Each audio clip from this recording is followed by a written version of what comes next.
여러분 안녕하십니까? KBS 아메리칸 뉴스입니다. 연방국토안보부의 공적 부조 개정안이 오는 10월 15일부터 시행에 들어갑니다. 영주권 신청 시에 3년 안에 12개월 이상 수혜를 받은 사람은 영주권 신청 기각 사유가 되는 것인데요. 이민인권단체들이 소송전을 벌이고 있어 충돌이 예상됩니다. 김경일 기자가 보도합니다. 만약 시민권을 갖고 있는 자녀가 한국에 있는 나이든 부모를 미국으로 초청할 경우 그동안은 부모가 영주권을 받는데 어려움이 없었습니다.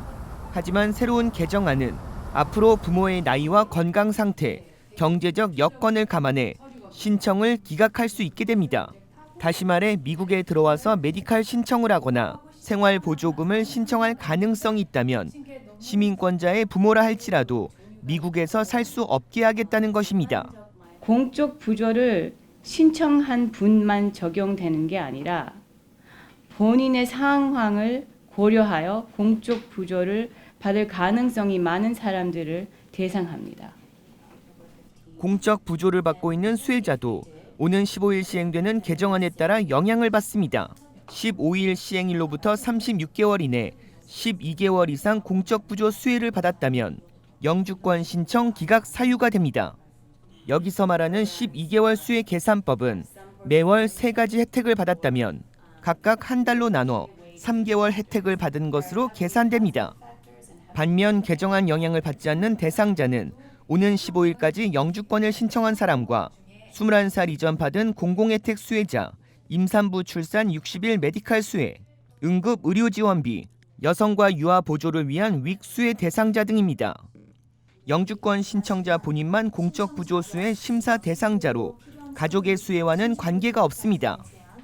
한인과 라티노, 의료 지원 등을 하는 11개 이민자 권익공호 단체들은 오는 15일 공적 부조 개정안 시행을 저지하기 위해 지난 8월 신청한 소송에 기대를 걸고 있습니다.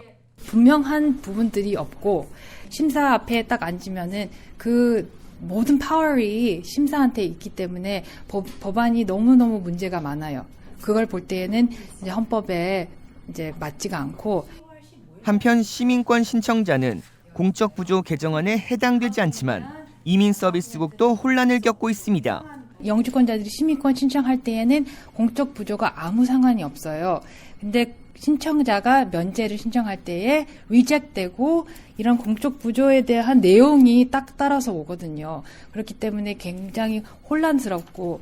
한인 이민자 보호단체들은 공적 부조와 관련해 한인들의 전화 문의가 크게 늘고 있고 메디칼이나 푸드 스탬프 혜택 등을 끊어야 하냐는 질문이 90%를 차지하는 등 혼란을 겪고 있어 공적 부조에 적용되는지 아닌지를 1대1로 상담해주고 있습니다. KBS 뉴스 김경일입니다.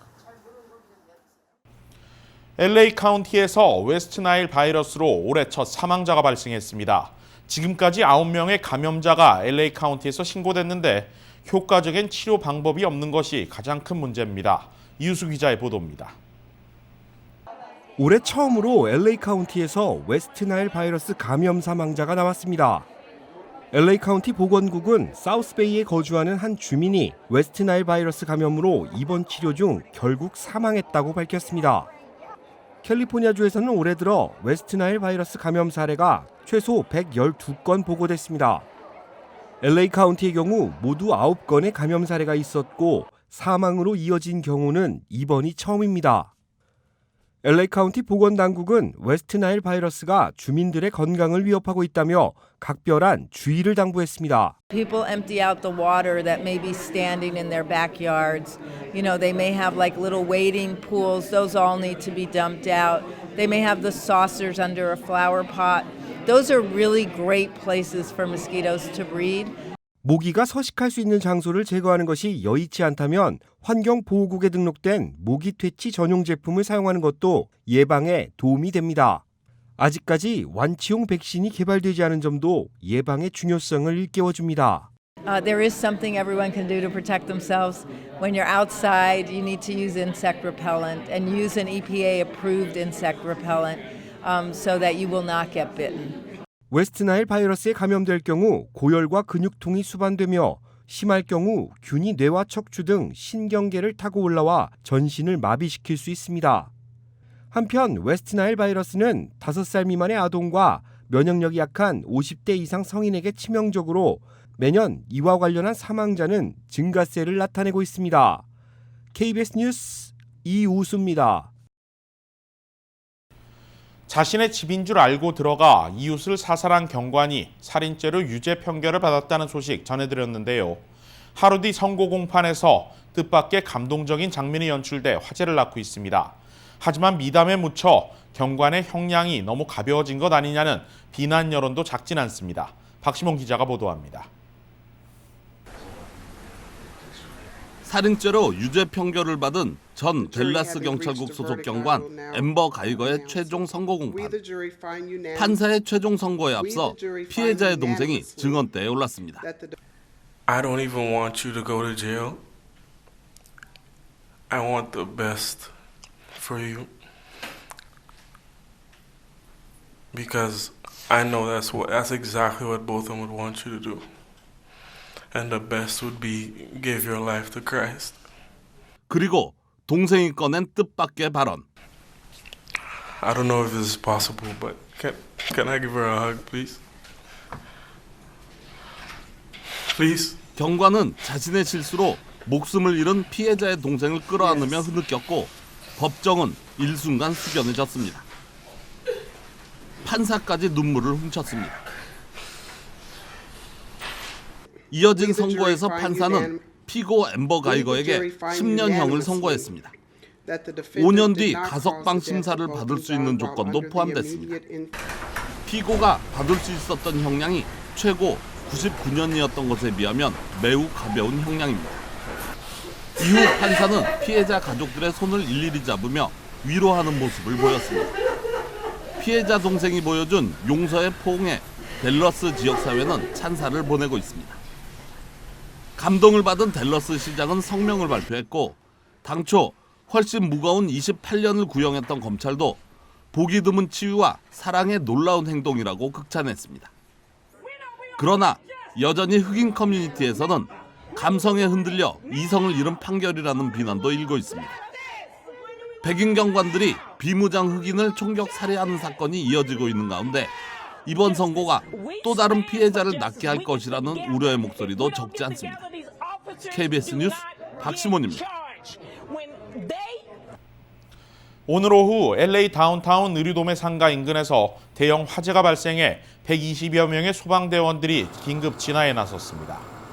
LA 소방국에 따르면 이번 화재는 샌페드로 스트리트 선상에 위치한 의류상가 인근 스쿨버스 주차장에서 발생했습니다. 소방국은 현장에 수십여 대의 소방차와 120여 명의 소방관을 급파했지만 불이 자재 창고로 옮겨붙으며 진화에 큰 어려움을 겪었습니다.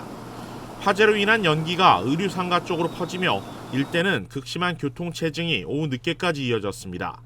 소방당국은 현재 화재 원인을 파악 중입니다. 현지 상인들은 스키드로우 노숙자들이 의류시장으로 밀려 들어온 뒤 화재가 늘어나고 있다며 노숙자들과 방화의 연관성을 의심하고 있습니다. 지난 2017년 라스베이거스에서 발생한 최악의 총기 참사와 관련해 MGM 리조트 측이 피해자와 유족들에게 최고 8억 달러를 배상하는 데 합의했습니다. 원고 측 변호인단은 58명이 숨진 이번 사건의 책임을 지고 MGM 리조트 측이 이같이 합의했다고 밝혔습니다. 배상 합의에 따라 7억 3,500만 달러에서 최고 8억 달러의 배상금이 모두 4,500여 명의 피해자와 피해자 유족들에게 지급될 예정입니다. 앞서 지난 2017년 10월 1일 64살의 총격범 스티븐 패독은 만달레이 호텔 32층에서 2만여 명이 모여있는 루트 91 하베스트 야외 공연장을 향해 총기를 난사한 뒤 자살했습니다. 이 과정에서 58명이 숨지고 수백여 명이 다쳤는데 피해자의 절반은 남가주 주민이었습니다. 당시 패독이 머무르고 있던 방 안에는 23정의 중화기와 탄약 등이 발견됐는데 반입 과정에서 호텔 측이 패독의 검문 검색을 제대로 하지 않았다는 비난을 받아왔습니다.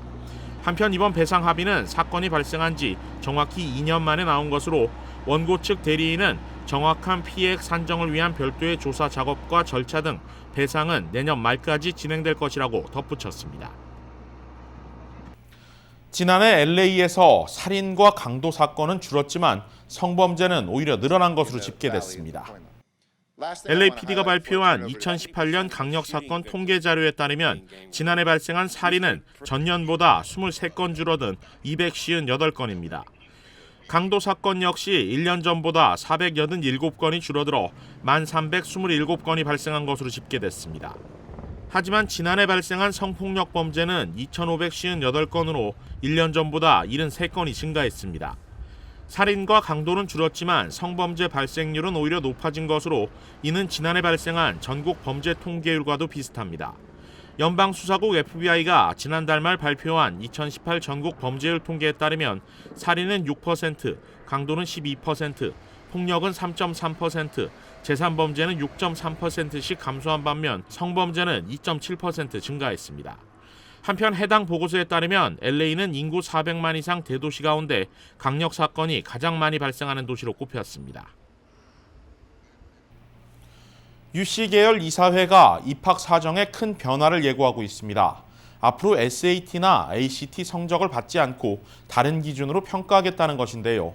시행될 경우 한인 입시생들에게 피해가 갈 수 있다는 우려도 나오고 있습니다. 현재 UC 이사회가 검토하고 있는 SAT 점수 제출 의무화 규정 폐지안은 입시 부정 스캔들과 연관이 있습니다. 입시 비리가 많은 SAT와 ACT 성적을 신뢰할 수 없어 다른 시험 성적을 입학 사정 기준으로 삼겠다는 겁니다. 이사회는 현재 언어와 수리 능력을 중점적으로 평가하는 스마터 밸런스드 시스템의 도입을 검토하고 있습니다. 하지만 이 시스템은 아직까지 전국적으로 인정받고 있는 평가 시스템은 아닙니다. SAT 주관사인 컬리지 보드는 UC 이사회의 이러한 움직임에 반감을 나타내고 있습니다. 입학 사정 방식을 변경할 경우 입시 체계 전반에 혼란이 야기될 수 있다는 것이 이유입니다. 한편 UC 이사회가 SAT 점수를 입학에 반영하지 않게 될 경우 고득점자 비율이 높은 한인 학생들은 UC 계열 진학에 불리해질 수 있다는 우려도 나오고 있습니다. 뉴저지주 내 부동산 가치 재평가 작업이 내년부터 4년간에 걸쳐 실시됩니다. 재산세 인상 가능성에 주민들이 관심을 모으고 있습니다. 제2사 뉴욕 KBTV 양준하 기자입니다. 뉴저지 팰리시즈 파크 타운 정부는 부동산 가치 재평가 작업을 앞두고 주민들에게 상세 내용을 소개하는 설명회를 펠파크 타운홀에서 마련했습니다. 타운 정부가 마련한 이번 타운홀 미팅에서는 내년부터 실시될 부동산 재평가 작업에 개괄적인 내용과 일정 그리고 주택 소유주에 미칠 영향 등을 안내하는 설명회와 질의응답 시간을 갖고 특히 한인 밀집 지역인 점을 고려해서 한인 주민들을 위해서는 한국어 통역 서비스도 제공되었습니다. 타운 정부에 따르면 뉴저지 주정부의 지시로 2020년부터 2024년까지 단계적으로 펠파크 내 모든 부동산 공시가격 재평가 작업이 실시될 예정입니다. 주택 소유주가 납부하는 재산세는 정부가 평가하는 부동산 공시가격을 근거로 산출되기 때문에 과거에 비해 주택 가치가 오른 지역의 경우 재산세 부담이 다소 늘어날 수 있습니다. 최근 정부 공문을 받은 일부 주민들의 우려하는 목소리가 나오고 있습니다. 전체적인 프로세스가 어떻게 되는지 설명을 잘 해줘요. 그래도 이제 가면서 정말 어떤 것들이 문제가 될지 그런 것들은 여지가 있는 것 같아요. 내년부터 4년간 소요될 부동산 가치 재평가로 모든 재산세가 올라가는 것이 아니라 경우에 따라서는 현 시세보다 과다평가된 부동산은 오히려 재평가를 통해 하향 조정될 수도 있을 것으로 전망됩니다. KBTV 뉴스 양준하입니다. 오늘의 주요 단신입니다. 오늘 새벽 3시 30분쯤 LA 다운타운 스키드로 지역에서 총격 사건이 발생해 한 명이 사망했습니다. 경찰에 따르면 이번 총격으로 60대 남성 한 명이 현장에서 사망했습니다. 현장에서 도주한 용의자는 흑인 남성으로 6피트 2인치 키에 215파운드 몸무게의 체격입니다. 전동 스쿠터를 상습적으로 파손해온 50대 남성 용의자가 경찰에 체포됐습니다. 플로리다 포트 로더레일 경찰국은 어제 전동 스쿠터 상습 파손 혐의로 59의 랜달 윌리엄스를 체포했다고 밝혔습니다. 용의자는 스쿠터의 QR코드를 고의적으로 제거하고 브레이크 라인을 자르는 등 140여 대의 전동 스쿠터를 파손한 것으로 드러났습니다. 최대 주방 욕실 전문업체 베드베스앤비욘드가 경영 악화로 매장 정리에 돌입했습니다.